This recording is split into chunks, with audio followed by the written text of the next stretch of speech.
Listo. Bueno, buenas tardes a todos, ¿cómo están? En este fresquito día está ideal para aprender conceptos nuevos o repetir conceptos viejos para nosotros. Pero bueno, vamos a empezar la clase así. El objetivo es terminar con el dictado en tiempo y forma, cosa que ustedes puedan tener el espacio para preparar la materia para el 1 de julio, que es la mesa de examen. Así que vamos a darle. No sé si hay algunas preguntas que hayan pasado, alguno vio, chat o página y todo eso, nada. No, en el grupo de WhatsApp no me preguntaron nada. No, doctor, no hicieron ninguna pregunta. No. Bueno, entonces, bueno, en la clase anterior estuvimos viendo, yo ya hice un paneo de algunos antecedentes. Esto es para enganchar un recordatorio nuevo. La normativa de los sistemas orgánicos de previsión social, yo dije que primero fue la primera etapa, el germen de las normativas que creaban las cajas de jubilación, incluso hasta no eran leyes, en muchos casos se crearon por diversos normativas que no tenían la jerarquía de ley, pero era la atomización el problema, porque se hacían un montón de institucionalizaciones de cajas de jubilaciones en cualquier lado, en cualquier jurisdicción, en cualquier momento y con una variedad muy amplia de sistemas. Pero nosotros tenemos que saber, porque es una adelantada, la provincia de Santa Fe, que me acogió mi nacimiento, en el año 1867, como dice la Filmina, se hizo la primera ley de jubilaciones, estamos hablando exclusivamente de jubilaciones, para agentes públicos del Estado provincial. Tenía aportes y contribuciones. Luego ya viene, esta fue la primera y era local, era de Santa Fe. A nivel nacional, se crea la primera ley jubilatoria para los miembros de la Corte Suprema de Justicia y para los jueces. También empezaron a tenerse en cuenta los docentes, ya lo dije en la clase anterior, los empleados de la Administración Pública Nacional y algunos servicios públicos entre los años 1877. Ven que son 10 años después de la creación de la Caja de la provincia de Santa Fe, hasta 1893. Todos estos sistemas se financiaban con cargo a renta general, es decir, no había aportes y contribuciones. Directamente el Estado utilizaba fondos del Tesoro Nacional para cubrir las facilidades. Y esto no es una cosa muy descabellada, porque ¿qué pasa? Yo siempre digo que lo que nutre las cajas de los agentes públicos es, por un lado, el aporte de la gente, que no es otra cosa más que la retención de algo que el Estado le está entregando. Sale del bolsillo del Estado y vuelve al bolsillo del Estado, y la contribución patronal también surge del Estado, por lo tanto, no me parece una locura ni un desatino que este tipo de regímenes previsionales para empleados públicos se financien con rentas generales, porque en definitiva sale de la misma lata. Otra Firmina.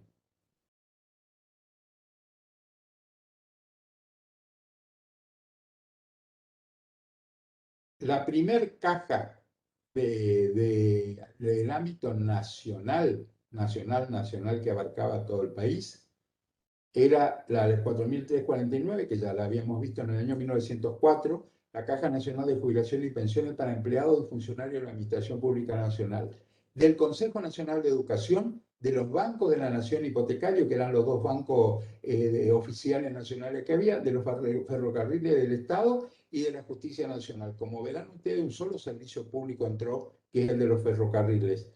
Y yo les comenté la huelga sangrienta de 52 días que habían hecho hasta que por fin se hizo más extensivo el régimen al resto de las especialidades de transporte público. Tenían un financiamiento que se lograba con la retención del 5% de la nómina salarial de estos agentes que pagaba cada uno, por supuesto, más la contribución del Estado Nacional. Otra.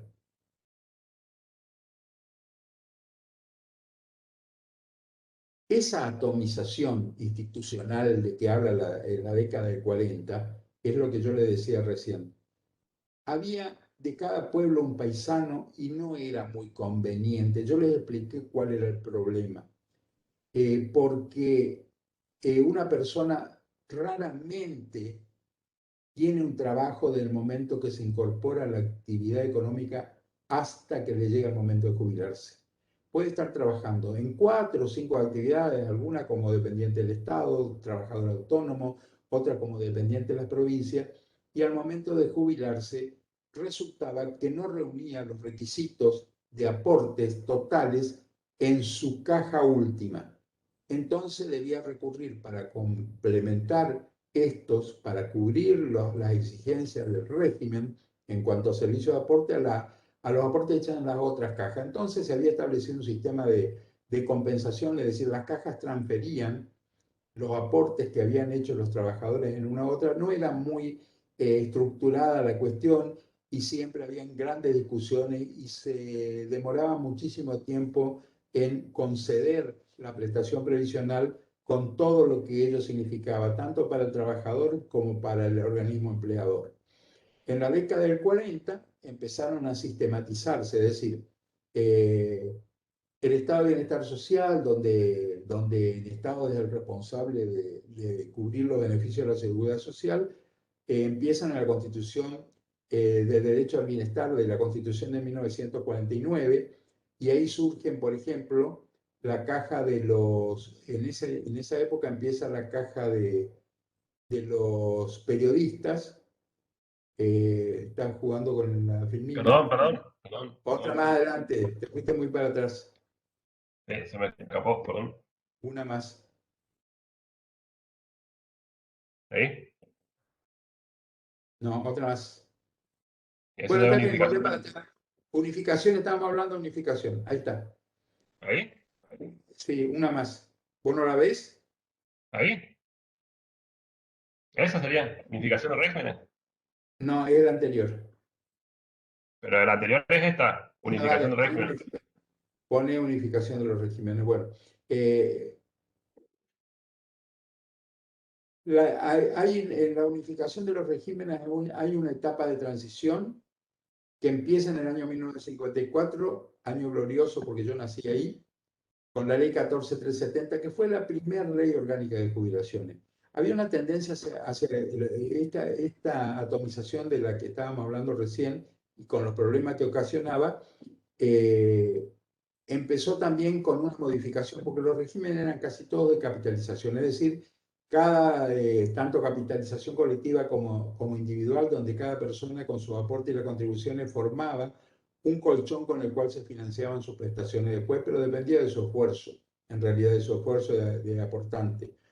Pasa del sistema de capitalización colectivo, en algunas cajas, la mayoría eran colectivos, al de reparto de solidaridad intergeneracional. Esto ustedes lo van a ver en todos los autores, al pacto intergeneracional.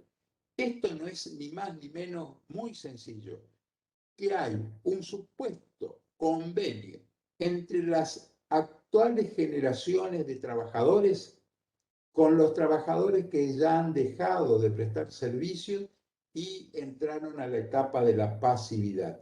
Entonces, el régimen de reparto implica que las prestaciones se financian con las recaudaciones de aportes y contribuciones que corresponden a un mismo periodo. Es decir, con lo que yo recaudo hoy, en este mes de junio, pago las prestaciones que debo abonar durante el mes de junio.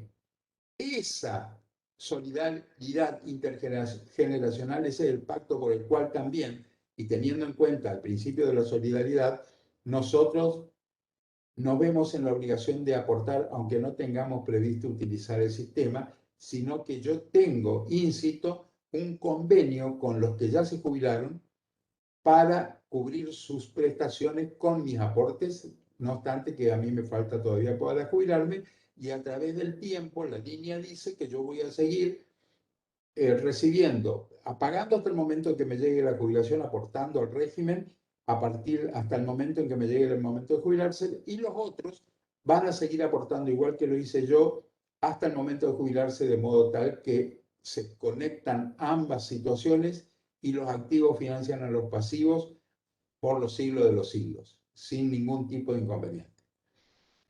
La ley 14370, esta del año 54, establecía que un mínimo de 5 años con aporte es poquísimo, pero era un régimen nuevo. Entiendan eso, era un régimen nuevo. Y como era un régimen de reparto, no había problema que una persona tenga 5 años de aporte, porque esos aportes que lo estaban haciendo empezaban a partir de ese momento y no estábamos financiando prestaciones anteriores a la ley. La ley empieza a financiar prestaciones al momento de su creación. Por lo tanto, aproximadamente por esos 5 años no hubo ningún tipo de beneficio que pagar. Para acceder al beneficio, 5 años de aporte y el monto del haber se calculaba en función de un promedio de las remuneraciones del último año, que no se repiten las nuevas leyes. Y había un tope del 90% de dicho promedio. No podía superar el 90%. Hoy, para tener en cuenta de qué estamos hablando, nosotros estamos cubriendo las prestaciones con un 50% aproximadamente de ese promedio remunerativo de los 10 últimos años, en el caso de las jubilaciones ordinarias, y los últimos 5 años trabajados en el caso de los retiros por invalidez. Otra, Guido.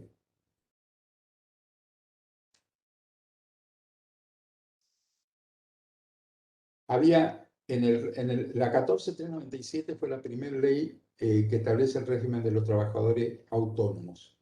Había 3 categorías de trabajadores.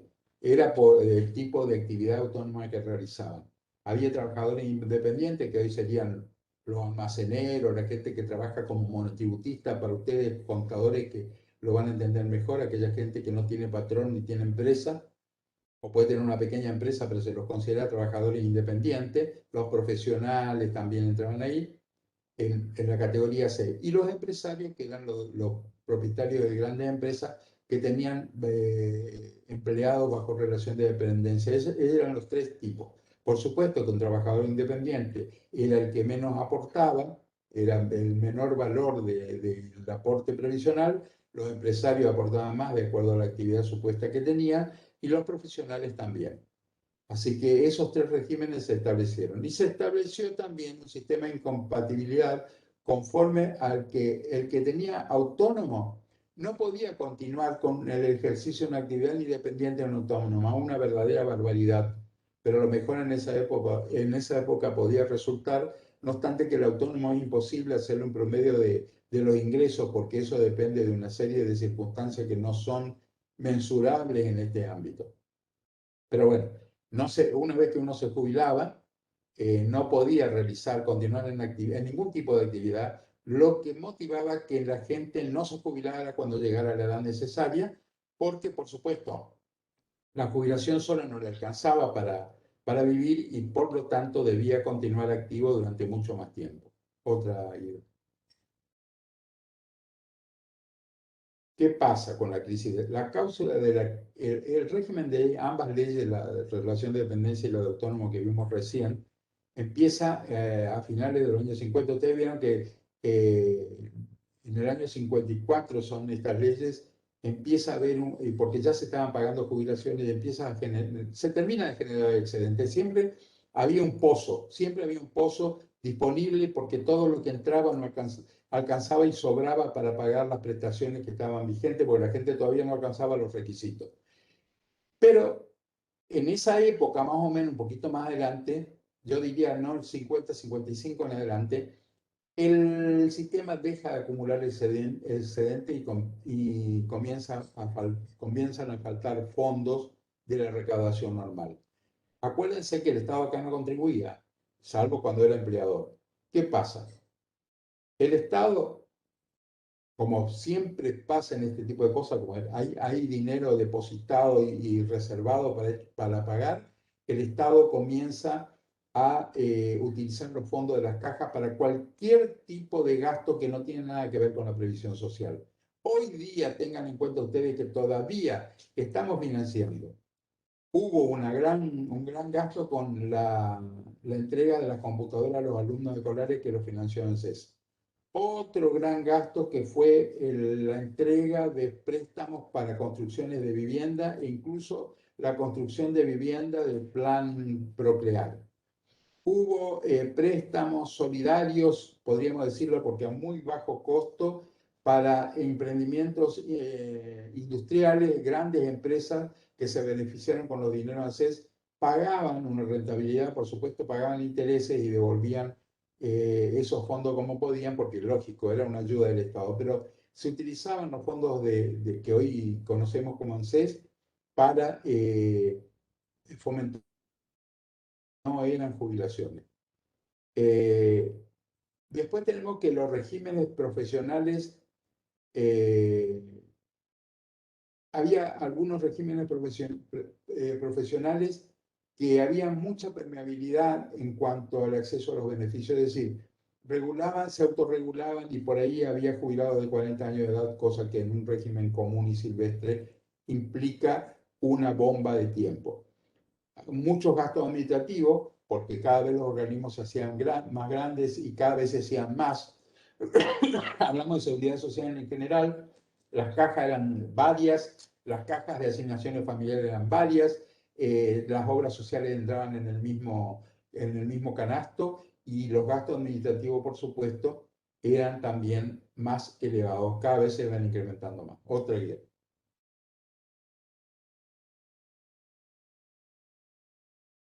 Estas causas que estuvimos hablando, ¿qué pasaron?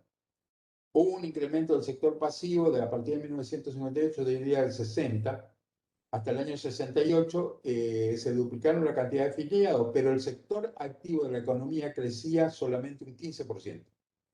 No crecía un 100% como debió haber ocurrido si realmente todos hacían sus aportes y se hacían las contribuciones.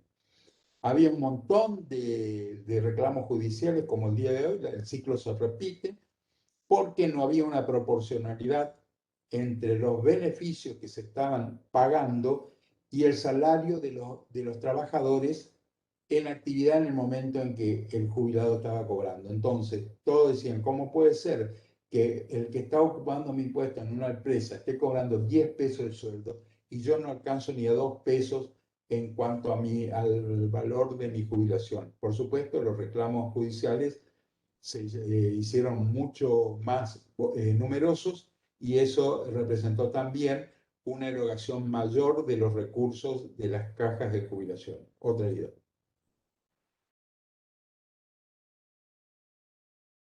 En los años 60 viene la primera gran reforma del régimen previsional con el criterio unificador y quedan exclusivamente dos leyes vigentes. Hay una ley, la 18.037, ¿y por qué las nombro? Porque estas leyes, si bien fueron derogadas, subsisten como elementos para completar los pozos que no están regulados y como interpretación de las nuevas normas. Entonces, estas leyes, si bien se dictaron en el año 60, continúan hoy vigentes en algunas partes que no fueron expresamente derogadas. La 18.037 era el régimen de trabajadores en relación de dependencia. La 18.038 era el régimen de los trabajadores autónomos, que habíamos visto tenían 3 categorías. Ahora ya no existen las categorías más que para realizar los aportes. Estas leyes hicieron sistemas generales, no particulares, era aplicable a todo el país, a todo el mundo, realmente se crea un sistema nacional de previsión social.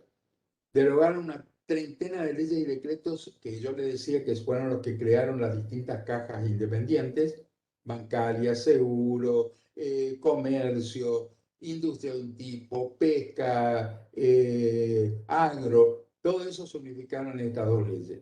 Las 3 cajas de las 13 preexistentes se unificaron, de 13 se quedaron 3, salvo los regímenes de excepción como eran las Fuerzas Armadas y los de seguridad, que no están dentro de lo que nosotros estudiamos porque esos son retiros militares y los retiros militares se manejan de una forma muy distinta. ¿Qué pasa con el militar o el personal militarizado? Hablamos de gendarmería, prefectura, policía federal.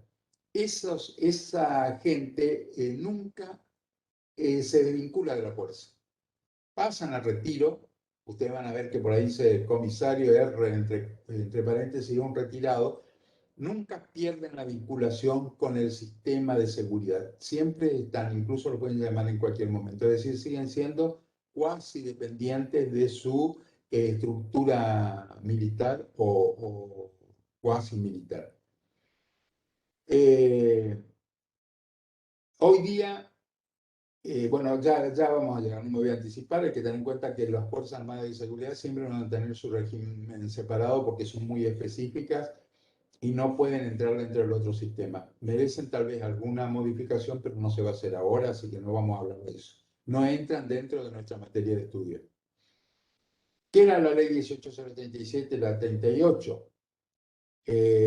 Por lo menos 10 años de servicio. ¿Se acuerdan que la primera era 5? Con aporte del resto se podía hacer por declaración jurada, es decir, que realmente aportes efectivos se requerían un mínimo de 10. Si tenías 10 años podías jubilarte. Se aumentaron las edades, tanto para hombres y mujeres. Hoy ya no nos interesa, vamos a ver la nueva ley. El sistema previsional se basaba, como habíamos hablado, en un régimen de reparto, el compromiso o el pacto intergeneracional con base en la solidaridad de los activos en beneficio de los pasivos. Yo le digo, el régimen de reparto implica que con lo recaudado por aportes y contribuciones en un periodo, en el mismo tiempo se paguen, mejor dicho, se paguen con esas recaudaciones las erogaciones de los beneficios que corresponden al mismo mes en que se está recaudando. Eso es lo que se llama el compromiso, el pacto intergeneracional. La concepción del haber jubilatorio es una prestación relacionada con las remuneraciones percibidas. Ya estaba en otras leyes, pero no en todas, donde se tenía en cuenta para liquidar el monto que iba a percibir la persona en concepto de jubilación o de pensión o de retiro por invalidez, se tenían en cuenta las remuneraciones que habían obtenido mientras estuvieron en actividad. Eso era el principio de sustitutividad en la que la persona tiene que recibir, según los principios y las normas, un monto que no tiene que ser exactamente el mismo que percibía mientras cobraba un sueldo, pero sí tiene que haber una relación de proporcionalidad para evitar que esa persona sufra las consecuencias de una disminución drástica de los ingresos que afectan a él y a su grupo familiar. Es decir, lo que se pretende es mantener el nivel de ingreso de la persona desde el momento en que entra a jubilarse en adelante con respecto a lo que ingresaba cuando estaba realizando actividades laborales. El otro tema es el principio constitucional de la movilidad, porque la Constitución dice, jubilaciones y pensiones móviles, lo dice. Había un 82% en la ley 14499, fue la única ley que tuvo el 82%, que hasta el día de hoy la gente se cree que todas las leyes jubilatorias tienen el 82% del haber en actividad y que continúa actualizando el haber previsional posteriormente, tomando en cuenta las remuneraciones del cargo en que la persona estaba prestando servicio o de un promedio de lo que sea. Ya ese 82% móvil se modificó y ya no se hizo así. Tenía que ver entre un 70 y el 82 con la cantidad de años de servicio excedente a lo que la ley reclamaba. Tampoco está vigente.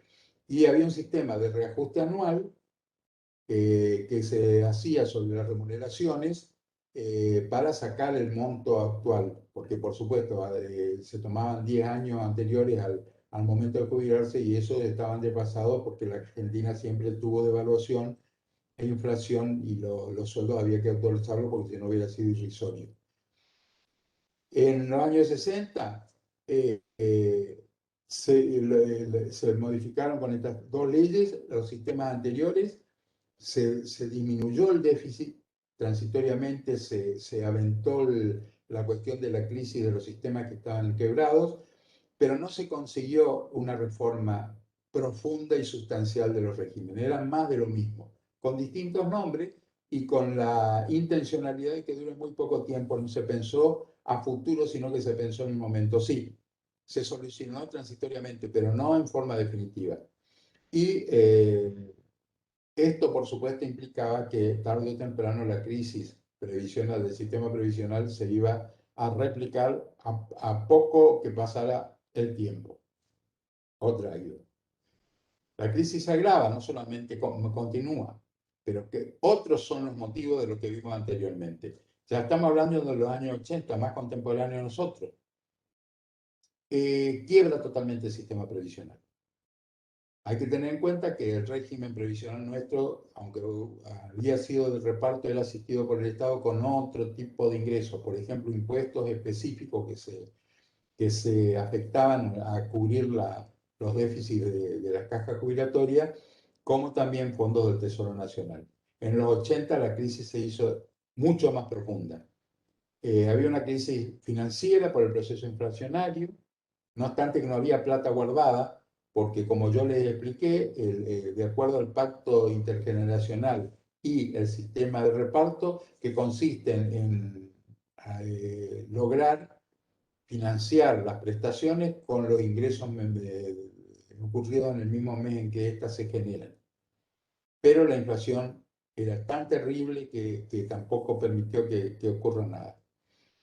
El desfinanciamiento se agrava, se hace cada vez más grande y hay mucha diferencia entre los salarios activos y los haberes pasivos porque no se actualizaban adecuadamente, desvirtuando el criterio sustitutivo, es decir, ya esa sustitutividad, nunca me sale la palabra, que uno pretendía con esta ley de mantener una proporcionalidad entre lo que percibía un activo al monto de las jubilaciones actuales, no se dio. Y por supuesto seguimos con los reclamos judiciales que llevaron que en el año 86 se establezca un estado de emergencia previsional que por supuesto es declamativo y nunca dio resultado para nada porque se declara la emergencia pero no se dice cómo se va a solucionar. ¿Qué pasó? Se afectaron recursos tributarios del IVA por las contribuciones patronales. Ustedes habrán escuchado recientemente el lío que había con Córdoba y con las otras provincias que estaban reclamando la devolución. Incluso se logró que el Estado modifique y que la parte del IVA que se le mandaba a coparticipación se redujera suficientemente. Se sancionaron impuestos complementarios. Por ejemplo, se afectaron a los impulsos y se crearon otros pulsos telefónicos y combustible, 30% del producido de la privatización. Ustedes recuerden que en esa época se privatizaron la mayoría de los servicios públicos, petróleo, telefonía, obras sanitarias, hablamos de agua y saneamiento, electricidad, se privatizaron todas esas empresas y de todos lo obtenido en las privatizaciones, el 30% pasaba a las cajas previsionales. Y, por supuesto, las provincias cedieron los fondos coparticipables en un 5% que ahora se han reclamado y todavía hay litigios pendientes en la Corte Suprema de Justicia por esa renuncia que hicieron las provincias a percibir el total de los montos coparticipables de la recaudación de impuestos de la Nación.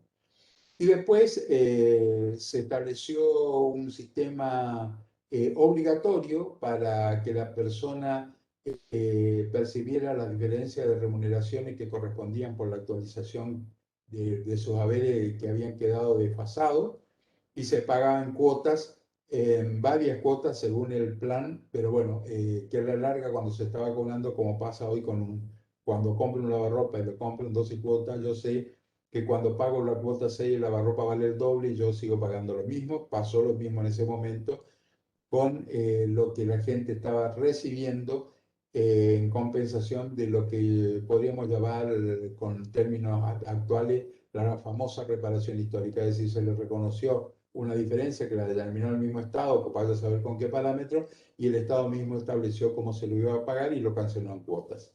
Otra idea. Se instrumentaron mecanismos de renuncia al derecho de diferencia de haberes, porque como todas las cosas, cuando uno da un beneficio de esto, incluso nosotros los abogados estamos acostumbrados cuando hacemos un acuerdo, es de estilo poner que con esto se paga toda deuda y no hay derecho a reclamar nada. Lo mismo se volvió a hacer ahora con la reparación histórica hace 3 años atrás, así que eso ya no es novedosa. Siempre en este caso no se firmaba nada más que el pedido de... No había una aceptación porque era obligatoria, sino que estaba íncito en las condiciones el refinanciamiento de la deuda con los jubilados. Se dispuso la paralización de los juicios de diferencia de haberes y aún en aquellos casos que tenían sentencia ya favorable y empezaban a ejecutar la sentencia, que es la parte del cumplimiento compulsivo de un mandato judicial, se suspendieron esos trámites, se estableció la cancelación de todas las deudas de los jubilados con un 16 años de plazo, una locura. Se hizo la consolidación de la deuda hasta el mes de abril de 1991, momento desde el cual ya no había ninguna posibilidad de reclamar para atrás diferencias de jubilaciones, y el financiamiento se hizo por 16 años. Hay gente que terminó recientemente de cobrar ese tipo de cosas. Bueno, de esto después hubo otra refinanciación, se pagaron con bonos y qué sé yo. Se cancelaron los créditos de jubilado y pensionado con el producido de la venta de acciones de YPF, que todavía tenemos el problema. Y por fin, como no se solucionó nada, se ve la necesidad de hacer una nueva reforma más profunda. ¿Qué decía cuando se estableció cuando se puso el proyecto de creación de la nueva ley? Esto fue en el año 92. Ahí ponen abril de 91, que es el último dato, el alto endeudamiento del régimen tenía unos 200 millones de dólares, debía a los jubilados el sistema al mes de abril de 1991. El sector pasivo tenía muy bajos montos de jubilación, tal cual como ahora. No había en los mecanismos de cálculo de haberes una claridad como para saber lo que la persona estaba cobrando y controlar si le habían liquidado bien, lo mismo que está pasando ahora porque los organismos previsionales están instruidos de ocultar los datos para impedir que la gente haga un control de si le están pagando más o menos bien, muy mal o demasiado más de lo que le corresponde. Otra ha habido. Había un envejecimiento de la población bastante considerable, es decir, había mucha gente mayor trabajando y no había jóvenes ingresando, porque había una crisis laboral también, había mucho desempleo, no había jóvenes ingresando al mercado laboral, por lo tanto, había más pasivos que activos y todos sabemos que para cubrir esto en un régimen de reparto, como ya dijimos, para pagarle esos pasivos necesitan mucha mayor cantidad de activos que lo financien con sus aportes y las contribuciones. Decreció el empleo, se tercerizó mucho la economía, donde también lo ven ustedes en la prevención del fraude, la tercerización, donde de esa manera se evitaba que la gente, los empleadores evitaban realizar la retención por aporte y realizar las contribuciones también. Y había mucha evasión, ¿no? La situación económica llevaba a que la gente evada a pagar impuestos y aun cuando no declara la relación laboral y en los casos en que la declaraba directamente no integraran los pagos ni siquiera de las retenciones. Eso es lo que se llama la morosidad del sistema. Seguía el mensaje este, decía que había una falta de correlación entre los aportes y los beneficios percibidos, que ya de eso ya lo hablamos, porque es el régimen de reparto. No había garantías de que hubiera en adelante una modificación de esa situación, por lo tanto, nadie garantizaba que se iba a ingresar más dinero para pagar las prestaciones previsionales. No había garantía en ese sentido y había que recurrir a fuentes alternativas de financiamiento que, como ya lo vimos, son los impuestos que se crean a propósito, parte de impuestos ya creados que se debían al sistema previsional y cualquier otro tipo de recurso que no tiene nada que ver con los aportes y las contribuciones, que serían los recursos genuinos del sistema.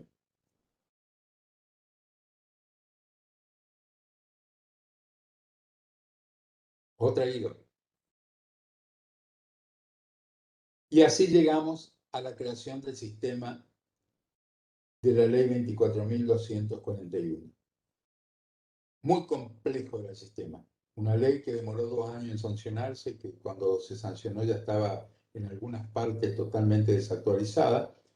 Pero ¿por qué? ¿Qué pasó para el dictado de esta ley que empieza a regir el 15 de julio de 1994? crea el Sistema Integrado de Jubilaciones y Pensiones, es decir, una nueva y definitiva unificación de todos los regímenes previsionales. Incluso considera aquellas leyes o regímenes especiales que tienen características diferenciales por diversas cuestiones, el tipo de actividad, la calidad de insalubres, todo ese tipo de cuestiones que se tienen en cuenta que hicieron leyes especiales. Era un sistema mixto. Se discutió mucho tiempo, les digo, antes de la sanción, porque se tendía a un régimen de capitalización que, según los entendidos de esa época, era el sistema que mejor iba a representar la seguridad de que subsistiera. El régimen de capitalización es muy sencillo de entender si uno se da cuenta que la persona va a obtener una prestación previsional conforme los fondos que haya acumulado.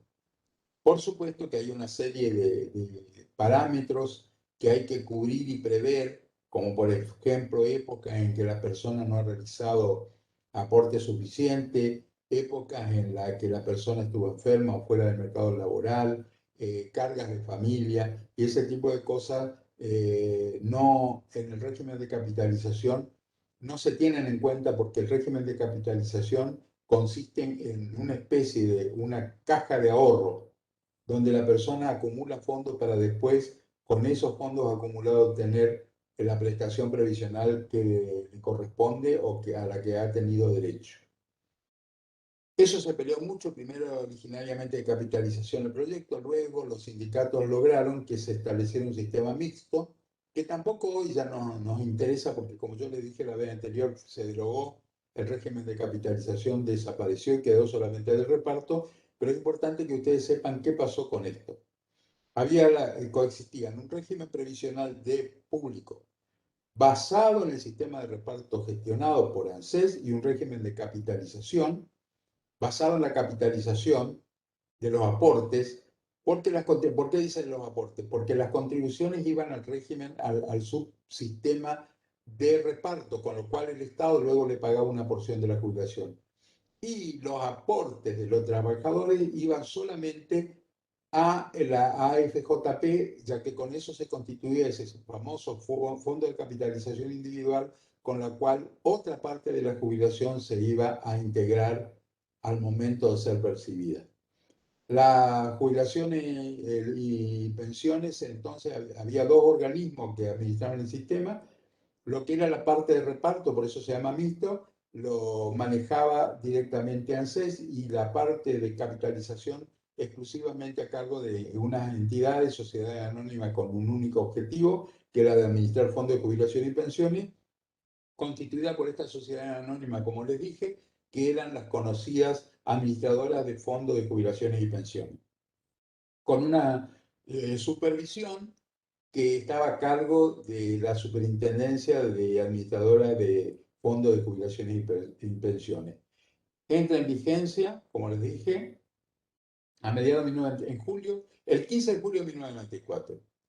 Y se modificó el sistema en el 2007, permitiendo la libre opción de los trabajadores optativos entre los regímenes de reparto y capitalización. ¿Qué pasó? La persona, al momento cuando nace la ley, la persona tuvo un plazo para optar si iba a querer entrar al sistema de capitalización o si iba a continuar en el sistema de reparto. Había un plazo de que nadie se enteró y nadie se ocupó de difundir, por lo tanto la gente no hacía la opción y si no hacía la opción, ¿qué ocurría? Era directamente incorporada al régimen de capitalización. Cuando la persona lo hacía voluntariamente, tenía la posibilidad de elegir entre todo el menú de administradoras de fondos de jubilación y pensiones que se habían formado a ese efecto, elegir la que le pareciera más conveniente, porque hay que tener en cuenta que estas empresas cobraban, por supuesto, regulados por el Estado, cobraban comisiones por distintos tipos. Comisiones por la administración, comisiones por lo que sea la gestión de las inversiones, comisiones por las transferencias, comisiones por el otorgamiento de los beneficios y así se disminuía muchísimo la parte de los aportes de los trabajadores, que era lo que a ella le correspondía. Entonces, al no producirse la elección, el sistema automáticamente lo sorteaba y lo mandaba a una compañía de capitalización que era dispuesta así de esa manera aleatoriamente. En el año 2007, en marzo de 2007, se modifica la ley porque hubo muchas quejas y problemas con respecto a esto hasta que se le torció el brazo al Estado y permitió que esas opciones volvieran a estar vigentes y que el trabajador se pudiera cambiar de un régimen al otro cuando lo quisiera, entre el reparto y la capitalización. Otra.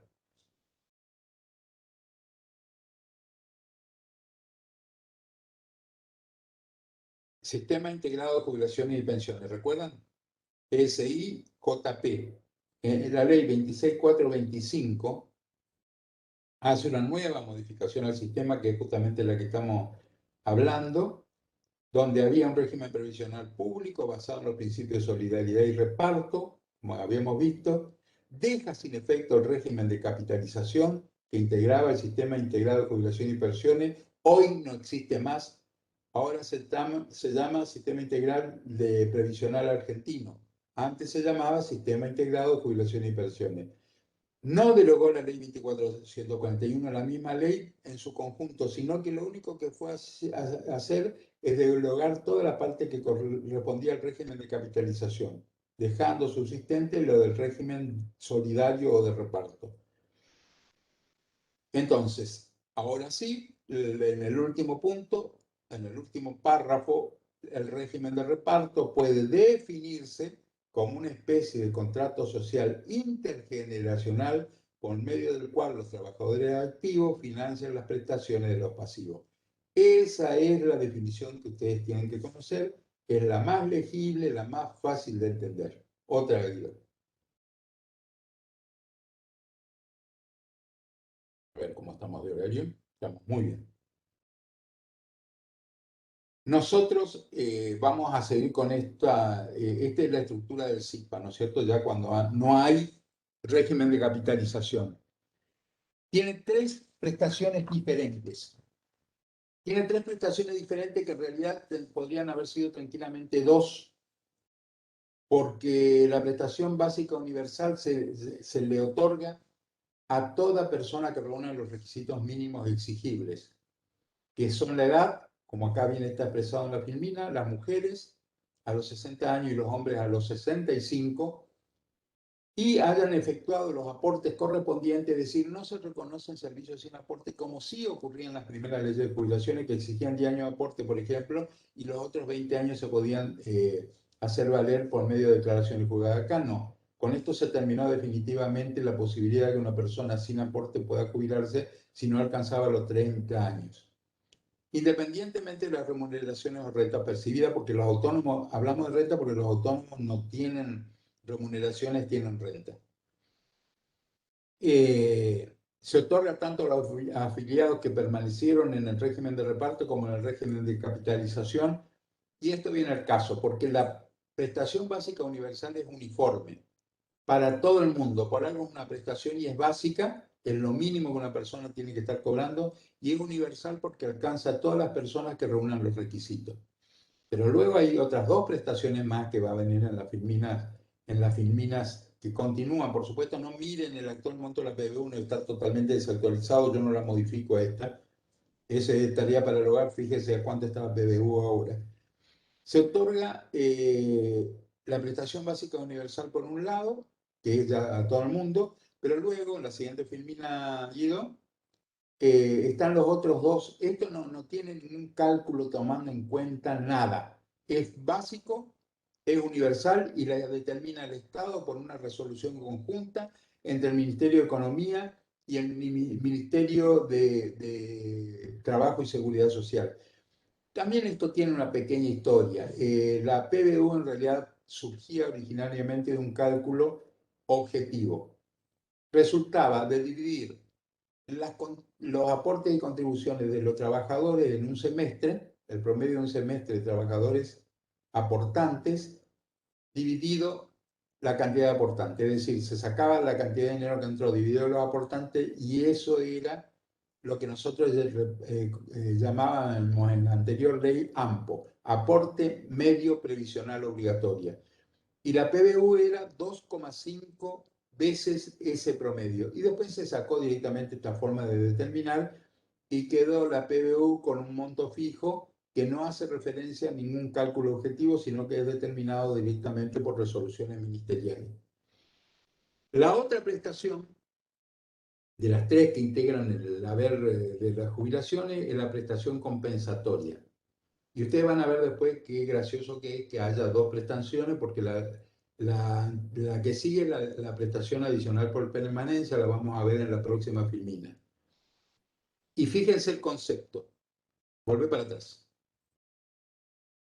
Tiene por objeto compensar los aportes efectuados en el anterior régimen. El anterior régimen se derogó con la vigencia de la ley 24.241, que está mal acá, dice 30 de junio del 94, porque no se cuentan los 15 días de julio. La nueva ley empezó a regir el 15 de julio del 94. Pero bueno, acá pongámosle que como se toma por mes completo está bien. Se toman en cuenta los años de aporte que se realizaron durante todo el tiempo laboral del trabajador hasta el hasta el 30 de junio de 1994. Era el mes de entrada previa a la vigencia de la nueva ley.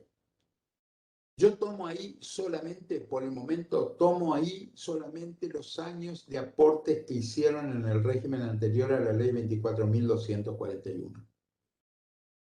Y el haber de esta prestación compensatoria OPC, que hasta el día de hoy se sigue liquidando de esa manera en los recibos de jubilaciones de los pasivos, es el 1,5% por cada año de servicio con aporte o fracción superior a los 6 meses, hasta un máximo de 35 años.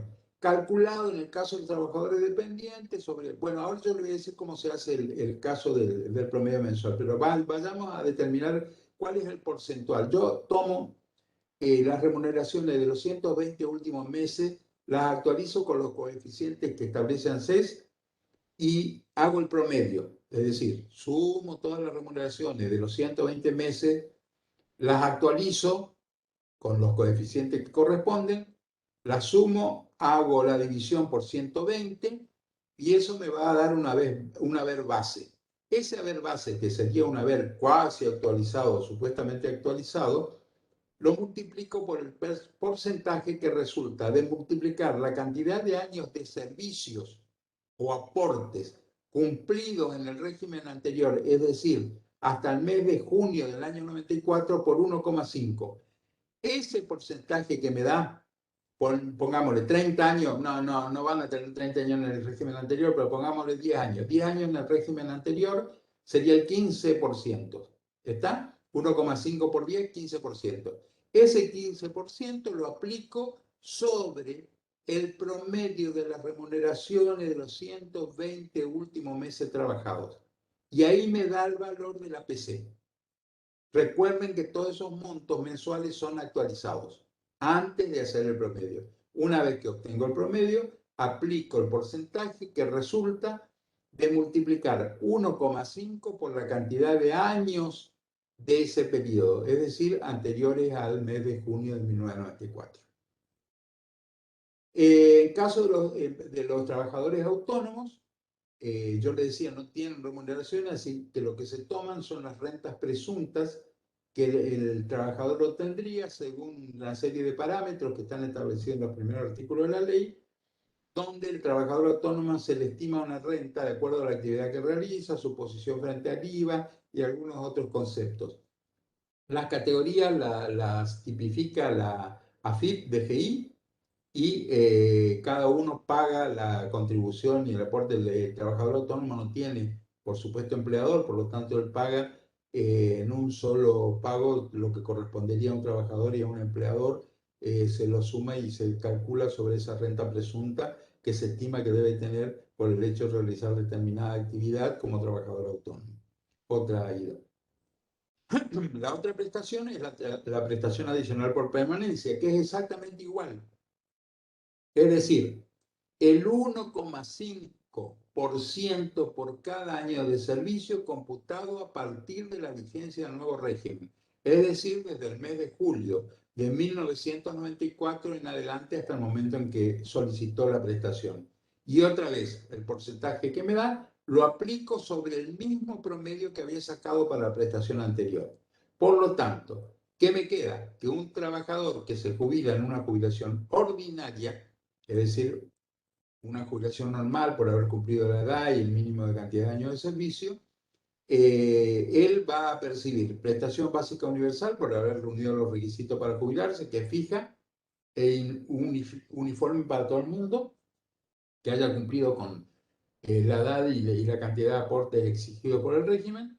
Va a tener una prestación compensatoria por la forma de cálculo que habíamos visto en la primera anterior, y una prestación adicional por permanencia por este sistema de cálculo. Yo digo que me estuvieron bastante obnubilados cuando hicieron la reforma, porque podían haber tomado, unificado todos los años de servicio tenidos en cualquiera de los dos sistemas anteriores o posteriores a la 24241, y hubiera sido exactamente lo mismo. Esto no hace otra cosa más que complicar.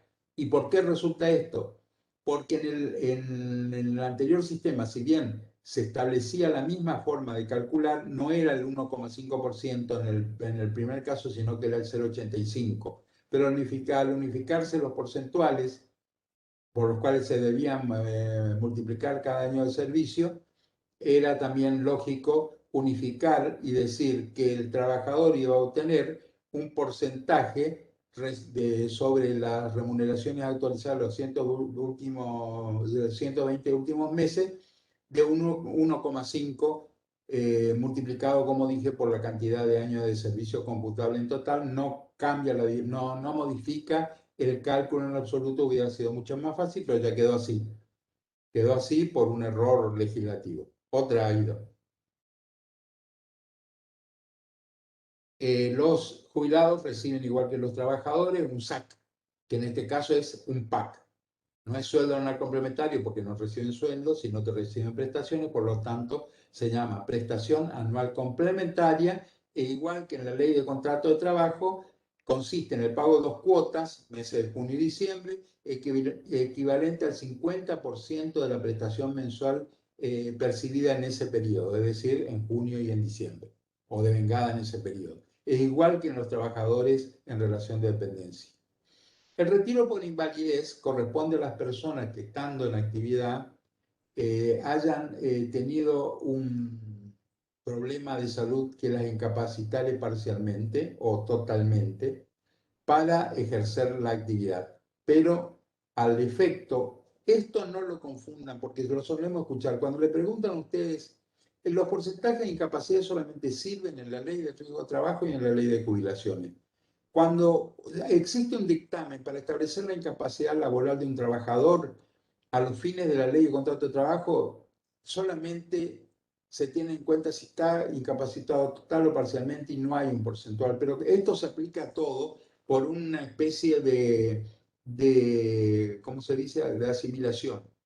Es una forma de establecer que un trabajador que se incapacita por cualquier causa más de un 66% del 100% de la total obrera está totalmente incapacitado. No es incapacidad parcial. Para la ley de jubilaciones, para el retiro por invalidez, tiene que tener por lo menos un 66% de incapacidad que le haga imposible desempeñarse en su especialidad, en su trabajo. No habla de algo general.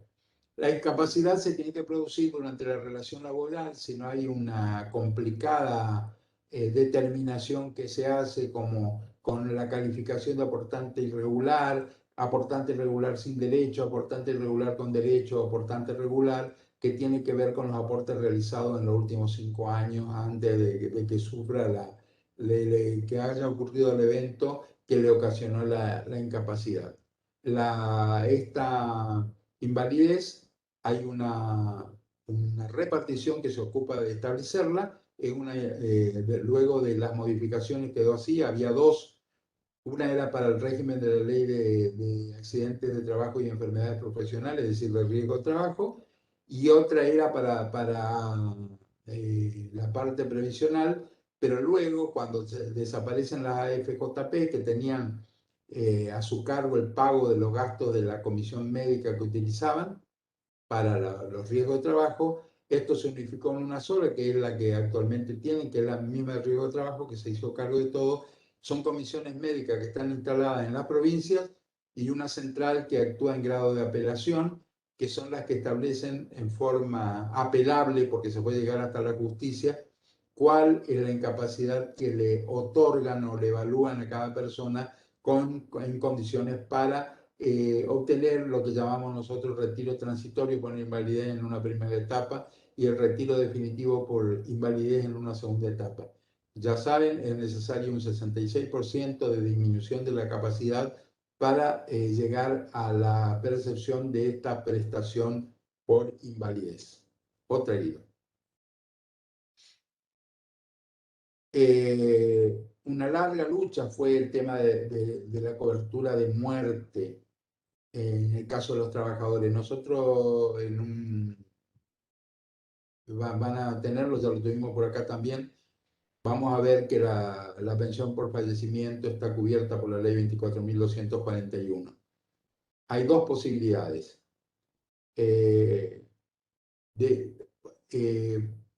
Fíjense que habla de derechohabientes. Efectivamente, son derechohabientes.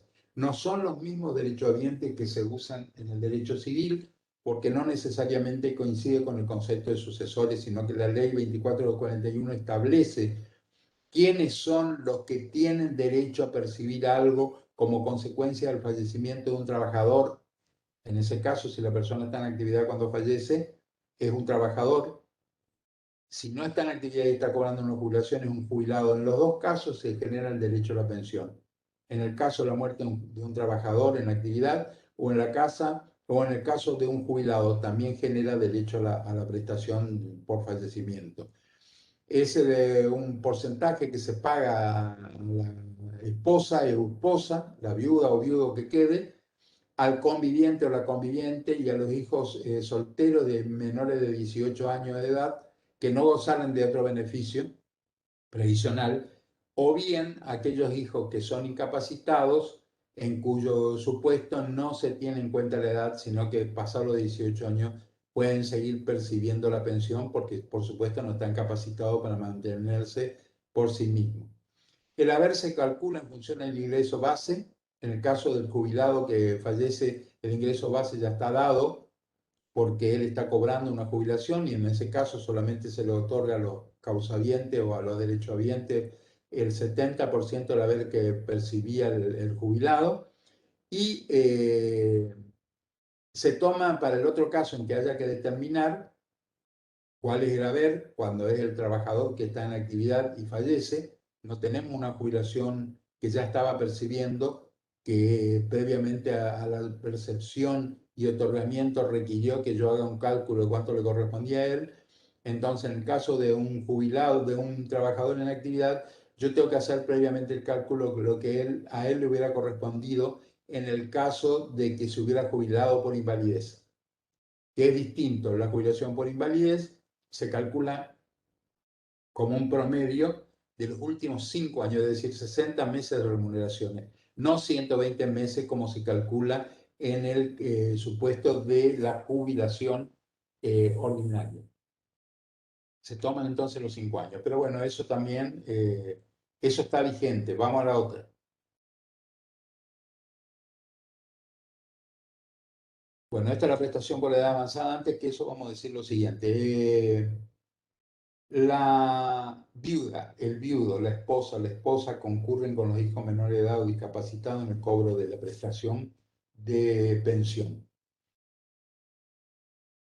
La viuda, si hay hijos menores y debe compartirlo, cobra el 50% del cálculo que se realice, el 50%, y los hijos cobran en forma dividida el resto del 50% como máximo. ¿Por qué? Porque el haber de la prestación, si solamente hay una viuda o viudo, es del 70%.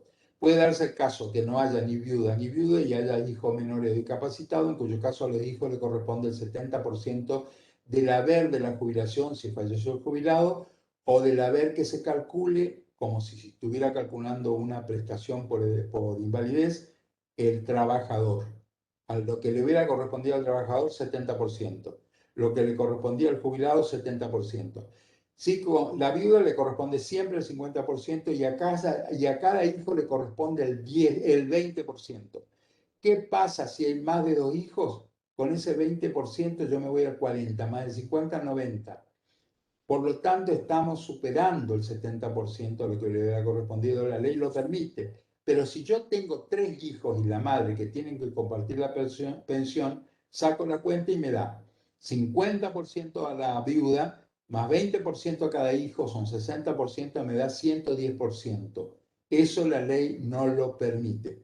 ¿De qué estoy hablando? 110% de la jubilación que percibía el trabajador, el jubilado, o de lo que debió haber percibido como jubilación ese trabajador fallecido que estaba en actividad.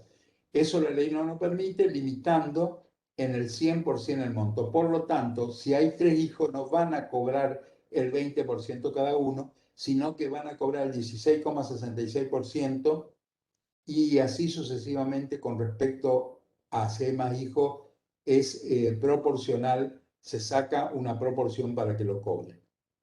En el caso de que hay hijos que van adquiriendo la mayoría de edad y por eso pierden el derecho a la prestación, los restantes beneficiarios de la pensión acrecen, aumentan sus porcentuales, hasta que por fin, cuando son todos los hijos ya mayores y pierden el derecho a la pensión, la madre va a terminar cobrando su 70%, es decir, el 50% que cobraba cuando había de un hijo para arriba, va a pasar a cobrar el 70% y los hijos nada, porque ya pasaron el límite por el cual la ley les reconoce la posibilidad de percibirlos.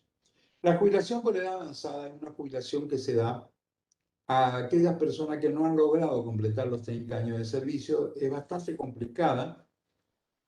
Se incorporó al CIPA, originariamente no estaba previsto, después se cambió y se lo incorporó. Se requieren 70 años de servicio y por lo menos 10 años de aporte, con la condición de que de esos 10 años de aporte haya por lo menos, no en cualquier momento de su vida económica, sino que dentro de los últimos 5 años, de los últimos 8 años, perdón, 8 años, dentro de los 8 años anteriores al momento en que él solicita la prestación, pongámosle que lo solicite hoy que cumple los 70 años, yo miro los 8 años anteriores, estamos en el 2021, quiere decir que le restamos 8 años, y en ese periodo de 8 años tienen que tener por lo menos 5 aportados. De los 10, 5 tienen que estar aportados en el periodo de 8 años anteriores al momento de la solicitud de la prestación. Otra.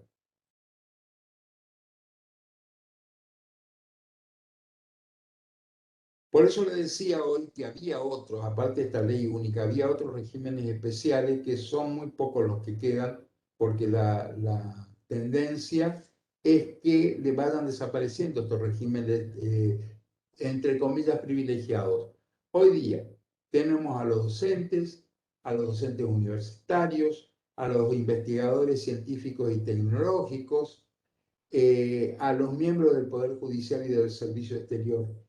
También hay algunos regímenes que disminuyen la edad jubilatoria para el caso de que se realicen tareas insalubres o determinantes de vejez prematura o que sean gravosos, riesgosos, desgastantes. En esos casos son regímenes diferenciales, como serían también los de los investigadores, docentes y afines. Otra. Cambian las edades, ¿no es cierto? Se jubilan en menores edades y en algunos casos los montos de las remuneraciones a percibir son de las prestaciones a percibir son también mayores. Adopta mecanismos de reducción de los requisitos de tiempo de servicio con aporte, está la definición acá, y edad para el acceso a la prestación jubilatoria en razón del desempeño de determinadas actividades que implican un esfuerzo, desgaste excepcional que determina un envejecimiento prematuro. Digamos, ahí hay un desgaste del individuo y por eso se lo jubila antes, porque son trabajos que son realmente sacrificados y que minan la salud y la integridad de las personas. Por eso, justamente, aquella persona que ha obtenido un beneficio sobre la base de estos servicios diferenciales no puede continuar en la actividad, porque si justamente se le da una jubilación para que deje de sufrir el desgaste, no podemos permitir que se jubile y sigan trabajando en lo mismo. Con respecto a todas las otras jubilaciones normales por la ley general, está permitido que la persona continúe trabajando. Puede continuar trabajando una vez que se jubiló o pueden reingresar luego a una actividad laboral la misma o otra diferente sin ningún tipo de obstáculo, con la diferencia única de que por estos periodos posteriores a su jubilación realiza aportes y contribuciones que están dirigidos al Fondo Nacional de Empleo, no se dirigen al Fondo de Jubilaciones, razón por la cual tampoco esta persona puede hacer valer esos servicios posteriores a su jubilación con el objetivo de incrementar el haber. ¿Está claro? Se puede trabajar, pero no le va a servir esos servicios posteriores y aportes posteriores para modificar en más su prestación previsional. Otra. Creo que por ahí se duerme. Entre otras actividades con los regímenes diferenciales, son muchas. Hay un listado de unas 50 o 60 actividades. El transporte reduce la edad y en muchos casos los años de servicio. Lo que está más en boga es la industria de la construcción, que disminuye la edad y también flexibiliza el tema de los requisitos para acreditar los aportes. La actividad siderúrgica, porque eso requiere calor, la minería, porque ustedes vieron cómo se desempeña el trabajo de los mineros bajo tierra o sobre tierra, pero siempre con muchos riesgos. La industria de la carne, porque hablamos de cámara fría y también de contacto con elementos infecciosos, como serían todos los rechazos de lo que se tira o se separa una vez que se está haciendo el procesamiento del ganado. La industria del vidrio, porque también requiere la exposición a temperaturas elevadas. Los portuarios de dragado y balizamiento, que son gente que vive arriba de una barcaza y trabajan sin límite horario, se jubilan mucho más temprano porque durante el periodo que están embarcados no paran de trabajar, es decir, en ningún momento paran de trabajar. El de pesca, porque pasa lo mismo, la generación eléctrica, porque están expuestos a una serie de riesgos de exposición a las altas tensiones, el petróleo, porque también es muy contaminante, la telefonía, porque esto viene de antiquísimo, cuando las operadoras tenían que estar todo el día enchufando y desenchufando clavos y escuchando llamadas telefónicas, hoy día ya no se da más. La construcción, como lo dije, que también se hace la actividad al aire libre, sometido a la inclemencia del tiempo y todo lo demás. Y las pensiones no contributivas. Esto lo vamos a dejar para la clase que viene o no, porque no me interesa mucho. No tienen relación con nuestro derecho de trabajo, pero son prestaciones previsionales. Jubilación diferencial de trabajadores de la construcción, sí, esa sí la vamos a ver con detenimiento, pero la no contributiva creo que no la vamos a ver porque ustedes no van a tener la actividad relacionada con ese tipo de cosas. ¿Otra? Bueno, chicos, hay varias cosas que ya no están en la aplicación que yo no se las voy a relatar porque ya no tiene objeto. Así que bueno, vamos a ver lo del régimen de la industria de la construcción en la próxima clase. Seguido a ver hasta que termina esto, qué es lo que más no vamos a ver, porque vamos a empezar a ver, eso no vamos a ver. Las no contributivas no vamos a ver, vamos a dar el concepto. ¿Otra más? ¿O terminamos ya? Ahí está. Y vamos a ver también un poco los regímenes previsionales y profesionales, porque eso nos interesa. ¿Está? Eso vamos a ver los fundamentos y todo lo demás. Eso en la próxima clase, que es el próximo viernes en el mismo horario. Si tienen preguntas, no se olviden de empezar a subirlas al aula virtual o al chat. Así nosotros, previo al desarrollo de la clase, nos vamos a ocupar de contestarlas. Ahora, algo raro que haya que hablar, decir o de hacer. No, en principio no hay ningún aviso ni nada el viernes. Bueno, Patricia, ¿recuperaste la voz? ¿Qué será que tiene alguien que mirar líquidos? Mandar tu técnico de confianza. Bueno, nos vemos chicos el próximo viernes. Que pasen un